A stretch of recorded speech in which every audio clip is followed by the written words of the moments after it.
संग संग है। याकूब का परमेश्वर हमारा ऊंचा गढ़ है।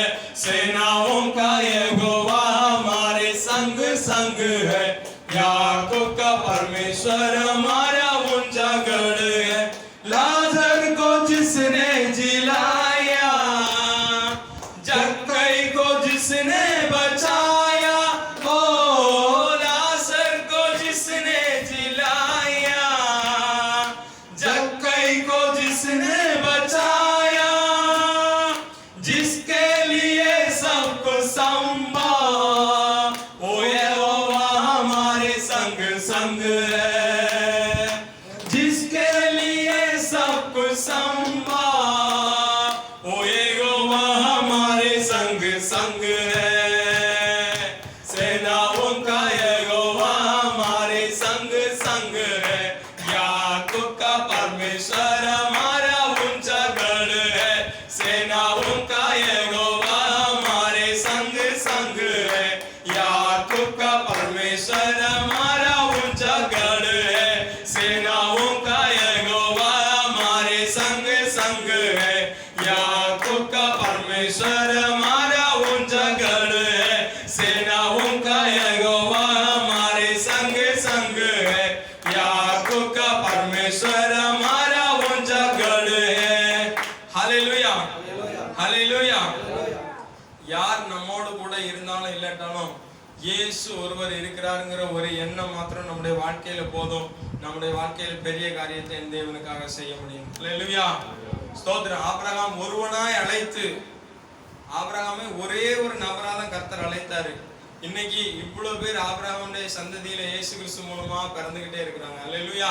அப்ப நீங்க ஒரு ஆள் ஞானஸ்தானம் எடுக்கீங்கன்னா உங்க மூலமா அநேகர் பரலோகத்தை சுதந்தரிக்க போகிறார்கள். ஹல்லேலூயா. என்னுடைய வாழ்க்கையில ஒரு பெரிய சாட்சி என்னன்னா, இன்னும் தமிழ் சர்ச்சில் கூட நான் ஒரு ஆளை ஞானஸ்தானத்துக்கு கொண்டு போகல.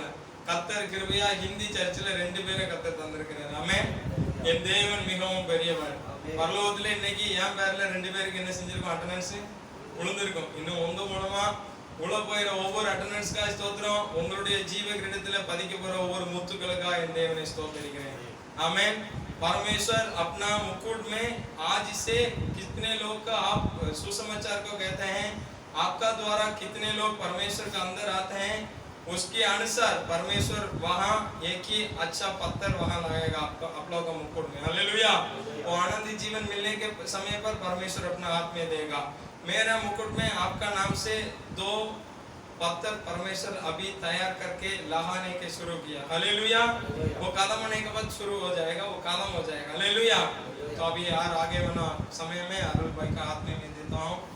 मीडियोले नेरते पास्टर अरुल அவர்கள் நடத்துவார்கள். கர்த்தருடைய நாமம். हम और एक गीत हम गाएंगे, परमपिता की स्तुति गाएं। वही है जो बचाता हमें, सारे पापों को करता क्षमा, सारे रोगों को करता चंगा। तमिलिए वेलके पाटे परम पिता की हम स्तुति गाए, वो ही है जो बचाता हमें।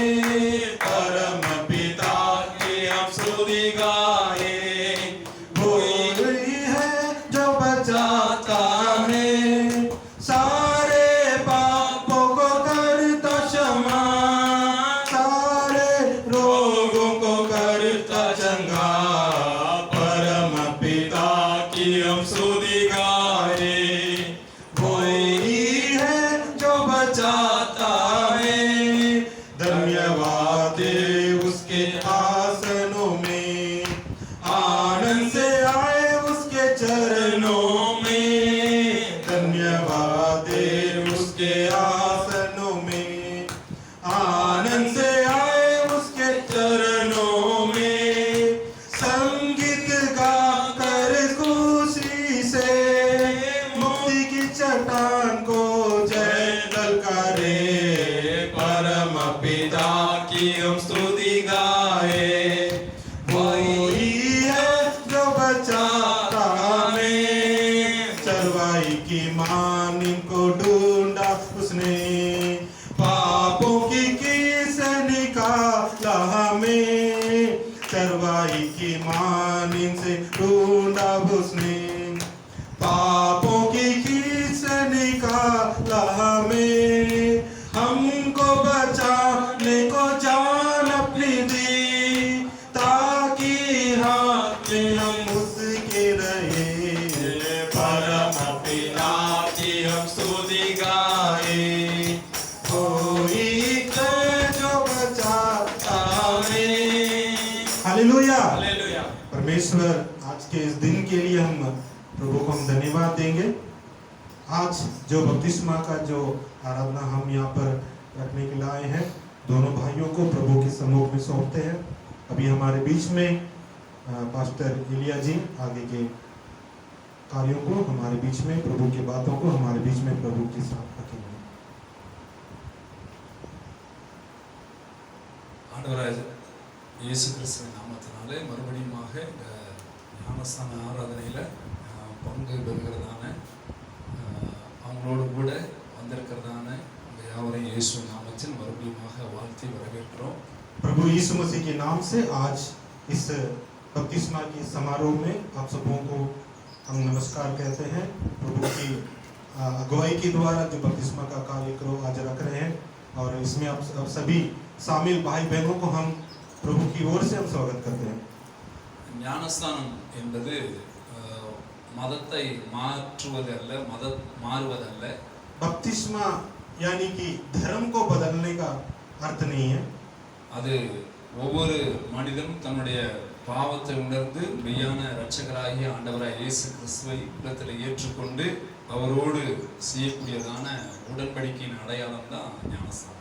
एक ऐसा वाचा है जो हमारे और प्रभु के बीच में उस रिश्ता को, उस बंधन को बांधने के लिए हम उद्धारकर्ता के रूप से प्रभु को अपने जीवन में स्वीकार करके और अपने आगे के जीवन को हम समर्पित करके चलने में ये बपतिस्मा आपके लिए लाभदायक होगा।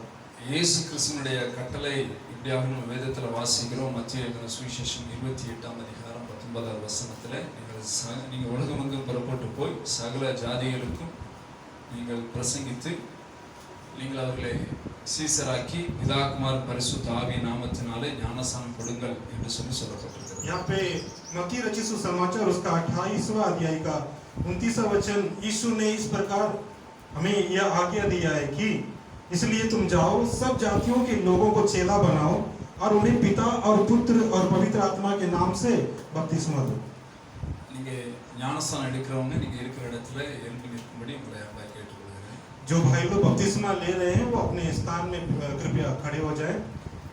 சில காரியங்கள் உங்களிடத்துல கேட்ட பின்பாக உங்களுக்கு சில வார்த்தைகளை சொல்லி அதற்கு பின்பதாக இந்த ஞானஸ்நானத்தை உங்களுக்கு கொடுக்க விரும்புகிறோம்। कुछ बातों को, कुछ कार्यों को आपके बीच में बता के हम बपतिस्मा के समाह को आगे बढ़ाएंगे।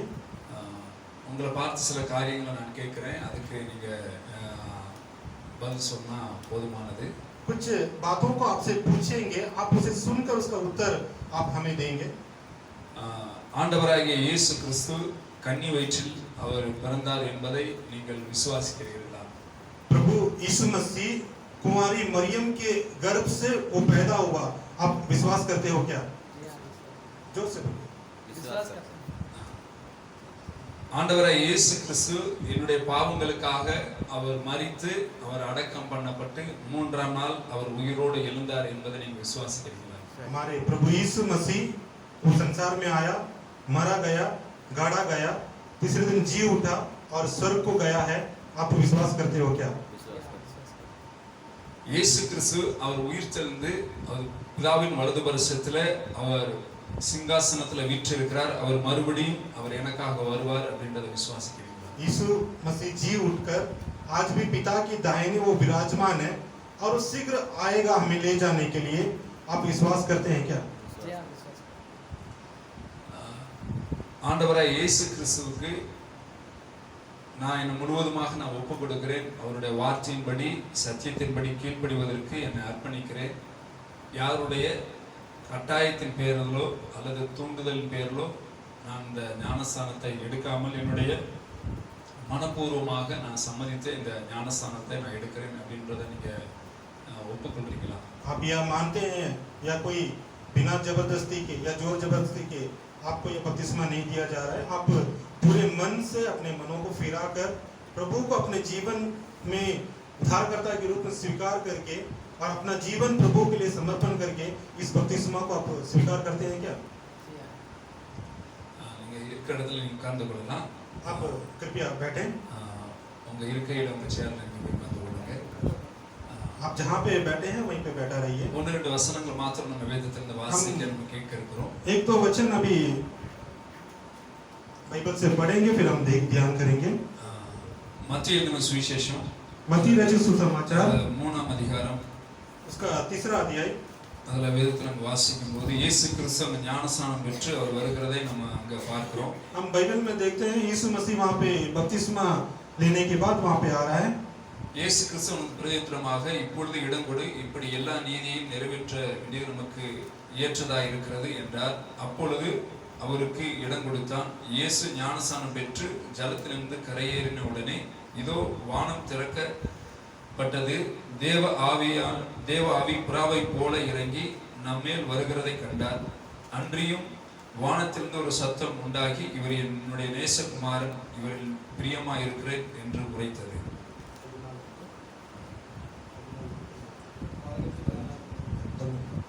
मैं पढ़ता हूँ यूहन्ना इसको मत्ती का 3रा अध्याय का 15 से 17 तक देखिए. यीशु ने उसको उत्तर दिया, अब तो ऐसा ही होने दे, क्योंकि हमें इसी रीति से सब धार्मिकता को पूरा करना उचित है. तब उसने उसकी बात मान ली और यीशु बपतिस्मा लेकर तुरंत पानी में से ऊपर आया, और देखो उसके लिए आकाश खुल गया और उसने परमेश्वर की आत्मा को कबूतर के समान उतरते और अपने ऊपर आते देखा. और देखो यह आकाशवाणी हुई, यह मेरा प्रिय पुत्र है जिससे मैं अत्यंत प्रसन्न हूँ. ஞானஸ்தானம் இந்த இயேசு கிறிஸ்து ஞானஸ்தானம் எடுக்கிற போது அவர் சொன்ன ஒரு காரியம், நம்ம நீதியை நிறைவேற்றோம்னு சொல்லி அவர் சொன்னதை அங்க கேட்கிறோம். यहाँ पे यीशु मसीह जब बपतिस्मा ले रहा है, इसी रीति से सब धार्मिकता को पूरा करना उचित है, इस बात को यहाँ पे बता रहा है. தேவ நீதி என்னது அப்படின்னு சொல்லி சொன்னா, வேத வார்த்தையின்படி நம்ம நடப்பதே தேவனுடைய நீதி. परमेश्वर की धार्मिकता यानी क्या है? परमेश्वर की वचन को हम मानकर उसे चलना, वही धार्मिकता है हमारे लिए. ஞானஸ்தானம் எடுக்க வந்திருக்கிற நீங்க இனிமேல் தேவனுடைய வார்த்தையின்படி அவருடைய நீதியின்படி வாழ்வதற்கு உங்களை ஒப்பு கொடுக்கணும். ஒரு தீர்மானம் எடுக்கணும். आप बपतिस्मा लेने आए हैं यहाँ पे, परमेश्वर के उस वचन को, उस आज्ञा को मान के चलना है, इसी धार्मिकता में आपको बढ़ना है. அடுத்ததாக நம்ம பார்க்கிறோம், இயேசு கிறிஸ்து ஒரு ஞானஸ்நானம் பெற்று கரையேறின உடனே பரிசுத்த ஆவி அவர் மேல புறாவை போல வந்து இறங்கினதை நம்ம பார்க்கிறோம். अगला हम इस वचन में देखेंगे 16वें वचन में, जब यीशु बपतिस्मा लेके पानी में से ऊपर आया तो आकाश खुला और कबूतर उसके ऊपर आया. நீங்க ஒருவேளை இன்னும் பரிசுத்த ஆவியின் அபிஷேகத்தை நீங்க பெறாம இருந்தீங்கன்னு சொன்னா, பரிசுத்த ஆவியின் அபிஷேகத்தை நீங்க பெற்றுக்கொள்ள நீங்க அவரிடத்துல ஜெபிக்க வேண்டும், கேட்க வேண்டும். आप अभी तक पवित्र आत्मा का अभिषेक नहीं पाए हैं तो आप उसके लिए प्रार्थना कीजिए. அடுத்ததாக அவர் அங்க சொல்லப்படும் போது என்ன ஒரு காரியம் பார்க்கிறோம்னா, பிதாவானவர் இயேசு கிறிஸ்து குறித்து சொல்லும்போது, நீ என் நேசகுமாரன், பிரியமா இருக்கிறேன்னு சொல்லி சொன்ன ஒரு வார்த்தை பார்க்கிறோம். अभी हम परमेश्वर की आत्मा को कबूतर के ऊपर आते हुए देखा. उसके बाद यह आकाशवाणी हुई, पिता ने यह कहा कि यह मेरा प्रिय पुत्र है, इससे मैं अत्यंत प्रसन्न हूँ. தேவன் ஒருத்தர் தான், ஆனா மூணு விதமான ஆளத்துவம் உள்ளவர், பிதா, குமாரன், பரிசுத்த ஆவி. परमेश्वर एक है, उसमें 3 व्यक्ति वास करता है, पिता, पुत्र और पवित्र आत्मा. தேவன் மூலமா, அதாவது நம்ம ஆண்டவருடைய வாயிலிருந்து நம்மளை குறித்து என்னன்னா, அவருக்கு பிரியமான வார்த்தை, பிரியமான காரியத்தை நம்ம செய்யறோம் அப்படின்றத அவர் நம்மளை பார்த்து சொல்லணும். ஞானஸ்தானம் எடுத்ததுக்கு அப்புறம் நம்முடைய ஒவ்வொரு செயல்பாடு எப்படி இருக்கணும்னா, நம்ம செய்யற ஒவ்வொரு விஷயமும் அவருக்கு பிரியமான ஒரு விஷயமா என்ன செய்ய இருக்கணும். அப்பதான் அவர் நம்மளை பார்த்து சொல்வாரு, நீ எனக்கு ரொம்ப பிடிச்ச மகன், நீ எனக்கு பிரியமான மகன் சொல்வாரு. हम जब बपतिस्मा लेते हैं, उसके बाद हमारा जो क्रियाशील है ना, कार्य जो भी हम काम करते हैं, उसमें प्रभु का झलक दूसरों पर दिखना है. हमारे कार्यों के द्वारा परमेश्वर ने जिस प्रकार यहाँ पे बताया गया है, मेरा प्रिय पुत्र है, आप लोगों को देख के कहना है कि यह मेरा प्रिय पुत्र है. सचमुच यह व्यक्ति परमेश्वर का पुत्र है. ஆண்டவருக்கு பிரியமான காரியம் என்னது அப்படின்னு சொன்னா, நம்ம அவரோட நம்ம நேரத்தை செலவிடுவது, ஜெபிக்கிறது, வேதம் வாசிக்கிறது, சபைக்கு போறது, இந்த ஞாயிற்றுக்கிழமை ஒரு நாள் கர்த்தருடைய அந்த சபை ஐக்கியத்தை நம்ம விடாம இருக்கிறது, இது எல்லாமே நம்ம அவருக்கு பிரியமான காரியத்தை செய்வதற்கான ஒரு அடையாளம். परमेश्वर का पसंदीदा कार्य या प्रिय काम क्या है हम देखेंगे तो परमेश्वर के सम्मुख हमें समय बिताना है, वचन को पढ़ना है। हर संडे हमें क्या करना है? गिरजा को जाना है। परमेश्वर के संग हमारा जीवन जुड़ के रहना है। அப்போஸ்தலர் நடவடிக்கைகள் கூட வாசிக்கும் போது हम आगे देखेंगे प्रेरितों काम का अध्याय में आइए। சவுல் அங்க ரட்சிக்கப்படும் போது நடந்த ஒரு சம்பவத்தை நம்ம பார்க்கிறோம். वहाँ पे शाऊल का हृदय परिवर्तन के द्वारा उसका उद्धार किस प्रकार हुआ उस वाक्य को हम देखेंगे। 9ஆம் அதிகாரம் 18, 19, 20 வசனங்கள்ல இப்படி வாசிக்கிறோம். प्रेरितों काम उसका 9वां अध्याय। உடனே அவன் கண்களில் இருந்து மீன் செதில்கள் போன்றவைகள் விழுந்தது. அவன் பார்வை அடைந்து எழுந்திருந்து ஞானஸ்நானம் பெற்றான். பின்பு அவன் போஜனம் பண்ணின பின்பு பலப்பட்டான். சவுல் தமஸ்குவில் உள்ள சீசருடனே சில நாள் தங்கியிருந்து தாமதமின்றி கிறிஸ்து தேவனுடைய குமாரன் என்று ஆலயங்களை பிரசங்கித்தான்.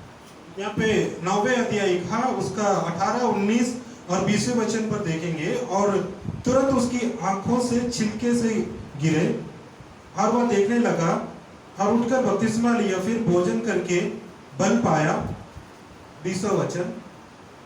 वह कई दिन उन चेलों के साथ रहा जो दमिश्क में थे, और वह तुरंत अरण्यालय में से यीशु का प्रचार करने लगा कि वह परमेश्वर का पुत्र है। அந்த இடத்துல வாசிக்கும் போது அவன் போஜனம் பண்ணின பின்பு அவன் பலப்பட்டான்னு சொல்லப்பட்டிருக்கிறது. ஞானஸ்நானம் எடுத்ததுக்கு அப்புறம் वो बपतिस्मा लेने के बाद में भोजन करके बल पाया वचन में बता रहा है। சரீரத்துக்கு எப்படி சாப்பாடு நம்ம சாப்பிடும்போது பலன் வருதோ அதே போல ஆவிக்குரிய சாப்பாடு வந்து தேவனுடைய வார்த்தையை நம்ம ஒவ்வொரு நாளும் நம்ம புசிக்கணும். शरीर के लिए जिस प्रकार भोजन बहुत ही जरूरी है जिससे हम बल पाते हैं, उसी प्रकार आत्मिक रीति जीवन में हमें क्या जरूरी है? परमेश्वर का वचन हमें हर दिन उसे हमें ग्रहण करना है। परमेश्वर के वचन को ஞானஸ்நானம் எடுத்த பிற்பாடு தேவனுக்கு பிரியமான காரியம் என்னன்னா நம்ம தேவனுடைய வார்த்தையை அதிகமா நம்ம வாசித்து நம்ம பலன் அடைவது. बपतिस्मा लेने के बाद हमारा जीवन किस प्रकार रहना है? हर दिन हमें परमेश्वर के वचन और अनुग्रह में हमें बढ़ता रहना है। இரண்டாவதாக சீசருடனே சில நாள் தங்கி இருந்து அப்படின்னு சொல்லப்பட்டிருக்கு. यहाँ पे दूसरा बता रहा है कि चेलों के साथ कुछ दिन वो ठहरा रहा। சபை ஐக்கியத்தை ஒரு நாள் வந்து விடவே கூடாது. कलीसिया का जो वाचा है, कलीसिया का जो संगति है, वो हमेशा जुड़ा रहना चाहिए हमसे। 6 நாள் உங்களுக்கு நீங்க வேலை பார்க்கலாம் உங்க குடும்பத்துக்காக உங்க மனைவி பிள்ளைகளுக்காக. ஆனா வாரத்துல ஒரே ஒரு நாள் கர்த்தருக்காக நீங்க கொடுக்க பழகணும். 6 दिन आप कामकाज करिए, अपने परिवारों को समय दीजिए, अपनी पत्नी, अपने माता, अपने परिवार को समय दीजिए, लेकिन एक दिन जो है प्रभु के लिए हमें देना है। அதான் சபை ஐக்கியம் அப்படின்னு சொல்லி சபை கூடி வருதலை விட்டுவிடக்கூடாதுன்னு சொல்லி நம்ம எபிரேயர்ல வாசிக்கிறோம். हम इब्रानियों की पत्री में पढ़ते हैं कलीसिया का जब जमावड़ा होता है, जब जुड़ाव होता है, हम कलीसिया के संग वो संगति में हमें बना रहना है। மூன்றாவது அங்க ஒரு காரியம் சொல்லப்படுது 20வது வசனத்துல. तीसरा और एक बात को इस 20वें वचन में बताया है। தாமதமின்றி கிறிஸ்து தேவனுடைய குமாரன் என்று ஆலயங்களை பிரசங்கித்தார்.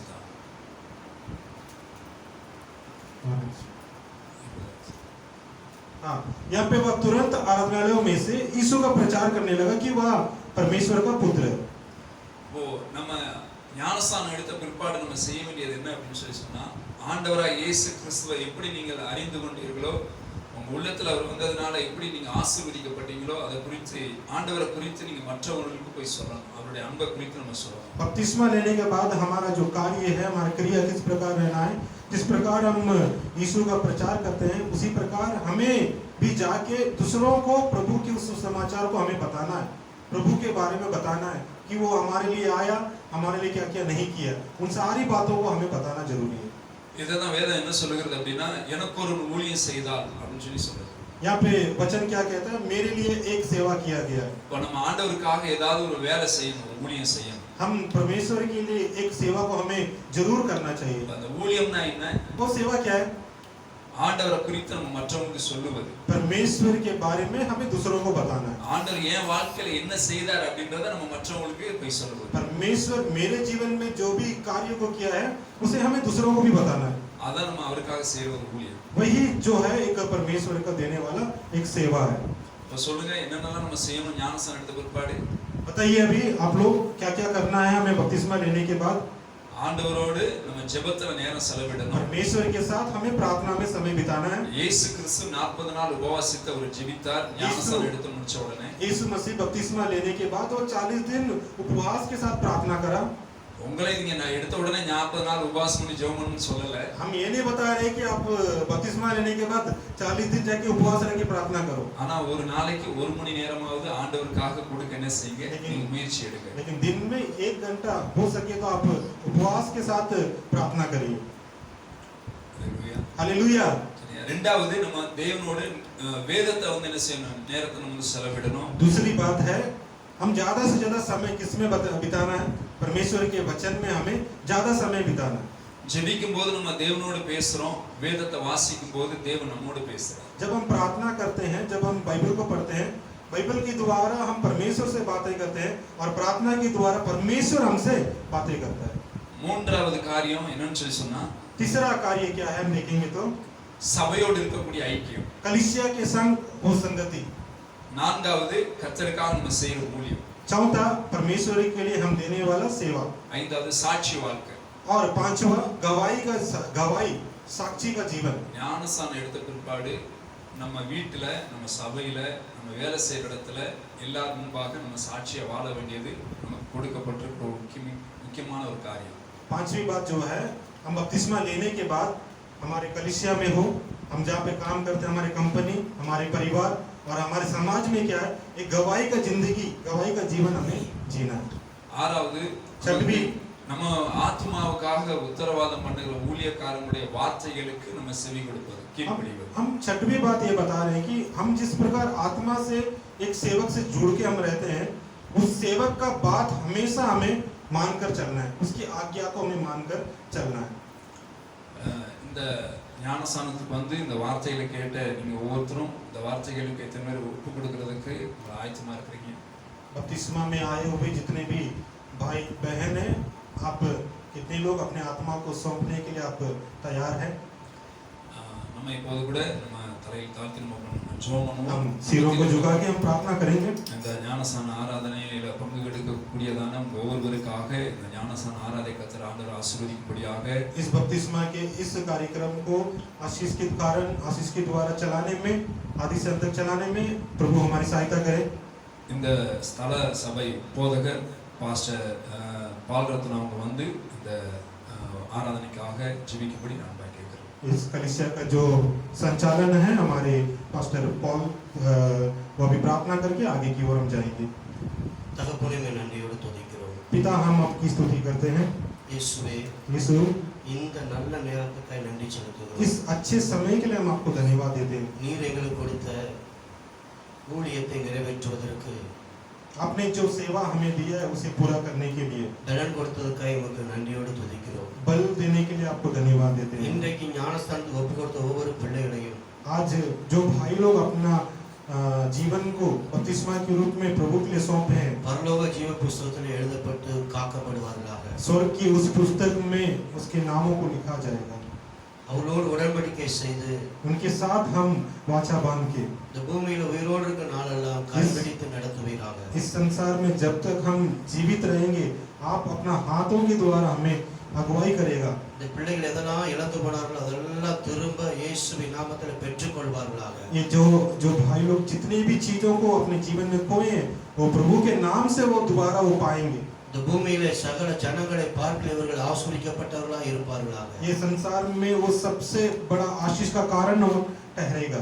தேவனுடைய கரம் கூட இருக்கட்டும். परमेश्वर का हाथ हमेशा इन पर बने இந்த ஞானஸ்தான ஆராதனை கர்த்தர் ஆசீர்வதித்து அங்கீகரிப்பீராக. इस बपतिस्मा का आराधना को आप चला के इसका अंगीकार करेगा। இதற்காய் முயற்சி எடுத்த ஒவ்வொரு தேவனுடைய பிள்ளைகளுக்கும் ஏற்ற பலன் பரலோகத்திலிருந்து வருவதாக. परमेश्वर के हर एक दासों को, हर एक बच्चों को, जो जिसने इस बपतिस्मा के कार्यक्रम को प्रयास किया, उन लोगों के लिए हम प्रार्थना करते हैं। ஜெபத்தை கேட்டு அப்படி செய்ததற்காய் உமக்கு ஸ்தோத்திரம். प्रार्थना करके अपने उसकी पूर्ति हमारे ठहराया, इसके लिए धन्यवाद। எல்லா துதி கன மகிமை எல்லாம் தேவன் ஒருவருக்கே செலுத்தும். सारा स्तुति महिमा गौरव सिर्फ एक ही परमेश्वर को हम देते हैं। இயேசுவின் நாமத்தில் ஜெபிக்கிறோம் நல்ல பிதாவே. यीशु मसीह के नाम से मांगते हैं परम पिता, आमीन।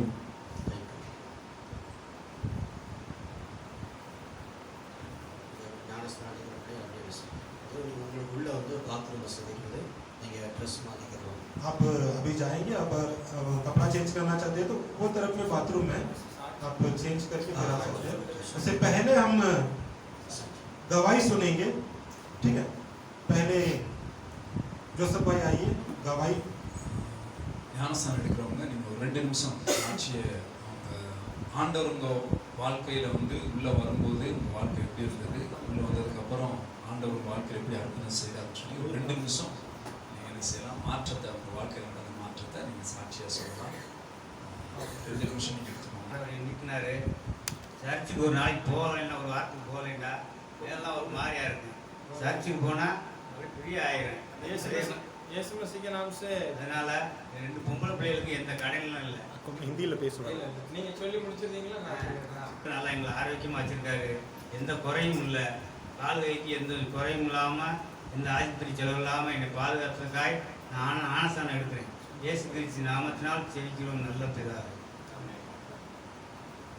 கர்த்தருடைய நாமம் மகிமைப்படுவதாக. परमेश्वर का धन्यवाद। और भाई परमेश्वर के लिए अगुवाई क्या है ना, वो भाई के शरीर में बहुत दर्द था, तो उसका समय में कलीसिया में आया, वो परेशान से परमेश्वर को आराधना किया, परमेश्वर उसके बाद चंगाई किया। अभी परमेश्वर कृपा से शरीर में बहुत बहुत ठीक है। तो और इसकी बेटी है और परिवार है, सबका साथ परमेश्वर के साथ आराधना करते हैं। और आने वाला दिन में बपतिस्मा होने के बाद और परमेश्वर को बपतिस्मा का द्वारा परमेश्वर को महिमा देंगे।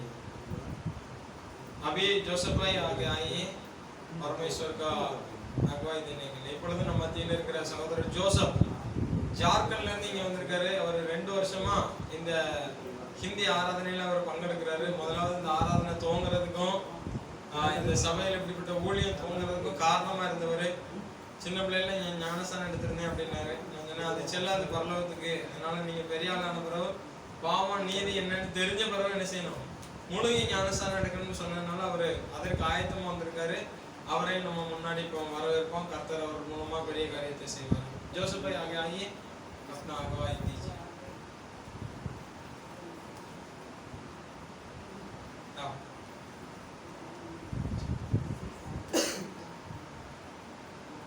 கர்த்தருடைய நாமம் மகிமைப்படுவதாக. எல்லாருக்கும் ஸ்தோத்திரம்.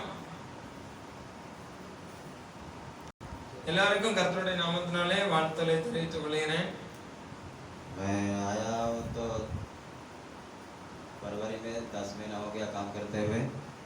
இங்கே நான் வந்ததற்கு பின்பதாக கிட்டத்தட்ட 10 மாதங்கள் கடந்து சென்று விட்டன. கடந்த பிப்ரவரி மாசம் நான் இங்க வந்தேன். तो मैं आया तो काम करते 10 महीना भी हो गया है. तो मैं फिर अभी भी अच्छे रहता हूँ. ஆண்டவருடைய கிருபையினால இந்த 10 மாதங்கள் ஆராதனைக்கு வரவும் தொடர்ந்து பங்கு பெறவும் தேவன் கிருபை செய்தார். கர்த்தருடைய நாமம் மகிமைப்படுவதாக. இதுவரை என்ன நல்ல முறையில கர்த்தர் என்னை பாதுகாத்துட்டு வர்றாரு. फिर मैंने घर से आया तो आने से मैं यहाँ काम करने शुरुआत लगाए हैं. நான் எங்களுடைய கிராமத்திலிருந்து இங்கே கடந்து வந்ததற்கு பிற்பாடாக இங்கே உள்ள வேலைகளிலே தொடர்ந்து என்ன செய்தேன், கலந்து கொண்டு வேலைகளை செய்து வந்தேன். फिर हम काम करते मैंने बोर हो गया. फिर रूम में रहते फिर मेरा पत्नी को फोन किया तो मेरा पत्नी ने कहा कि कैसा है. फिर भी बोला परमेश्वर की कृपा से सही है. இங்கு வேலை செய்து நான் இப்படி என்னுடைய நண்பர்களோடு மாத்திரம் இருப்பதனால எனக்கு ஒரு குடும்ப சூழ்நிலை இல்லை. இருந்தாலும் இந்த இடத்துல ஆண்டவருடைய வேலையை செய்து என்னுடைய நாளையும் பொழுதையும் என்ன செஞ்சுட்டு கழித்து வந்திருந்தேன். ஆனாலும் என்னுடைய மனைவி கேட்கும் பொழுதெல்லாம் நான் ஆண்டவருடைய கிருபையினால இங்க நல்லா இருக்கேன் அப்படின்னு சொல்லுவது வழக்கம். फिर 2-4 महीना जैसा हो गया तो मेरा पत्नी को सांप ने उसे फूंक मारा था. இங்கு வந்ததற்கு பிற்பதாக என்னுடைய வீட்டிலே நடந்த ஒரு சம்பவம் என்னவென்று சொன்னால், ஒரு பாம்பு, நாகப்பாம்பு என் மனைவி என்ன செய்தது, கொத்த போற மாதிரி அது படம் எடுத்ததுனால மிகவும் பயந்து போன ஒரு சூழ்நிலை. फिर मेरा पत्नी ने बेहोश हो गया था. बेहोश हो जाने के बाद गिर गया नीचे. அவங்க ஒரு மாதிரி மயக்க மாதிரி வந்து என்ன செஞ்சுட்டாங்க, கீழே விழுந்துட்டாங்க. फिर उन्होंने उठकर फिर प्रार्थना किया. प्रार्थना करने के बाद उसे परमेश्वर उसे चंगाई किया. அந்த பயத்திலிருந்து அவர்கள் எழுந்ததற்கு பின்பதாக ஜெபித்தார்கள். ஆண்டவரே என்னை சுகப்படுத்தும், என்னை கடிச்சிருக்கா கடிக்கலையான்னு தெரியல, நீங்க தான் காப்பாற்றணும்னு சொன்னதுனால கர்த்தருடைய கிருபையினால உங்களுக்கு ஒண்ணுமே செய்யல, நல்ல சுகத்தை கர்த்தர் கொடுத்தார். फिर परमेश्वर फिर उसको क्या किया, 2-4 दिन के बाद में रहा, फिर उसको एक बिच्छू फिर उसको हाथ में यहाँ पर चढ़ने के बाद उसको भी फिर काट ले। அதற்கு பின்பதாக நடந்த சம்பவம் என்னன்னா, ஒரு தேள் அவர்கள் கையில் என்ன செஞ்சுட்டு போய் கொட்டிட்டு फिर उसने क्या किया, बहुत परेशान हुआ, परेशान हो जाने के बाद फिर प्रार्थना किया, परमेश्वर उसे चंगा किया। இந்த தேள் கடிச்சதற்கு பிறகும் என் மனைவி வேற ஒண்ணும் செய்யல, ஜெபிக்க தான் செஞ்சாங்க. அதுல இருந்து கர்த்தர் நல்ல ஒரு சுகத்தை கொடுத்தார். फिर उसे परमेश्वर चंगा करने के बाद मुझे फोन करके बताया कि फिर मुझे ऐसे ऐसे हुआ, फिर मैंने बहुत दुख हो गया। फिर दुख होने जाने के बाद मैंने को क्या किया, रोए मगर रोने के लिए मुझे आंसू नहीं किया। परमेश्वर कहा मत रो, मैं तेरे संग हूँ, मैं तेरे परिवार को और बच्चे को मैं समझता हूँ, क्यों इतना चिंता करते हो, तुम मुझ पर भरोसा और विश्वास रखो। ஆண்டவர் என்னிடம் இப்படியா சொன்னார், நீ என்ன செய்த, கவலைப்படாத, என் மேல நம்பிக்கை வை, நான் உன்னை பாதுகாக்கிற தேவன். உன் வீட்டுல நடக்கிற சூழ்நிலையை பார்த்து நீ சோர்ந்து போகாதே, நான் உன் தேவன், உன் கூட இருந்து உன் குடும்பத்தையும் உன் பிள்ளைகளையும் நான் காப்பாற்றுவேன், நீ தைரியமா இருன்னு சொல்லி என்னை பலப்படுத்தினார். पुराने साल बीत कर नया साल तक हमारे बच्चे परिवार अभी भी परमेश्वर का कृपा से सही है।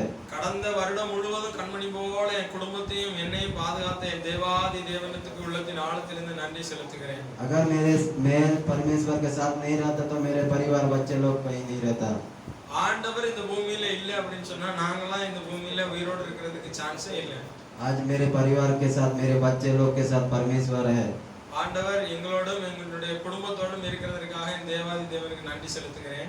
तो अब मेरे जीवन में आया परमेश्वर, मेरे दिल में आया परमेश्वर, सब कुछ मेरे जीवन को पुरानी जो मैंने पाप और गलत में सब कुछ मैंने शुद्ध हटाकर मेरे जीवन में परमेश्वर आया और मेरे जीवन को बदल दिया। और मेरे परमेश्वर सब कुछ अच्छे हैं और जो कुछ मैं पिता से मांगता हूँ